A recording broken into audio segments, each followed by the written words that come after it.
என்னதான் விழிப்புணர்வுகளை ஏற்படுத்தினாலும் 100% வாக்குப்பதிவு என்பது எட்டாக்கணிதான் என்றாலும் கூட 80%ஐயாவது தாண்டும் என்பதும் கனவாகவே இருக்கிறது.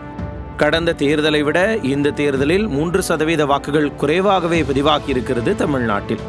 அதிலும் குறிப்பாக நகர்ப்புறங்களில் வழக்கம் போல வாக்குப்பதிவு மந்தம்தான். கடந்த ஆண்டை விட 4 முதல் 6% வாக்குகள் குறைந்திருப்பது உள்ளபடியே உற்று நோக்க வேண்டிய ஒன்றுதான்.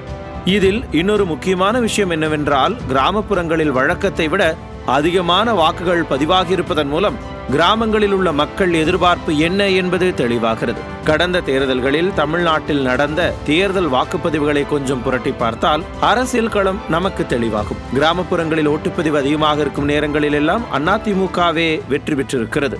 காரணம், அதிமுகவுக்கு கிராமப்புறங்களில் இருக்கும் அழுத்தமான அடித்தளம் மற்றும் கட்டமைப்பு.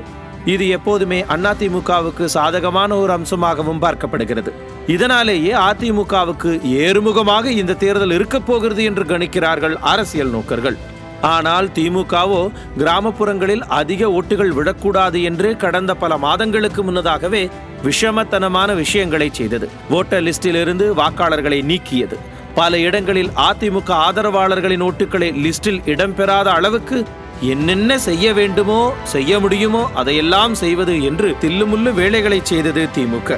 இதையெல்லாம் பார்த்து சுதாரித்துக் கொண்ட அதிமுக தேர்தல் ஆணையம் வரை சென்று அந்த பிரச்சனைகளை எல்லாம் சரி செய்தது. ஆனால் பாஜகவோ எந்தவிதமான தேர்தல் தயாரிப்பு பணிகளையும் செய்யாமல், துரும்பை கூட கிள்ளி போடாமல் திடீரென்று வந்து தேர்தலை சந்திக்கிறது. இதனாலேயே மக்கள் மத்தியில் எந்தவிதமான சலசலப்பையும் பாஜகவால் ஏற்படுத்த முடியாமல் போய்விட்டது. விளைவு, களத்தில் காணாமல் போனது பாஜக. தமிழக வாக்குப்பதிவு சதவீதத்தை பார்த்ததற்கு பிறகு அதிமுக ஏறுமுகத்தில் இருக்கிறது என்பதும், திமுக இறங்கு முகத்தை தொடங்கிவிட்டது என்பதும், பாஜக காணாமலே போய்விட்டது என்பதும் தெளிவாகிறது. ஆக மொத்தத்தில் திமுக மற்றும் பாஜகவின் பகல் கனவுகளை சிதைத்து விட்டார்கள் தமிழ்நாட்டு வாக்காளர்கள் என்பது மட்டும் தெள்ளத் தெளிவாகிறது. நியூஸ் ஜே செய்திகளுக்காக இணையாசிரியர் மனோஜ்குமார் கோபாலன்.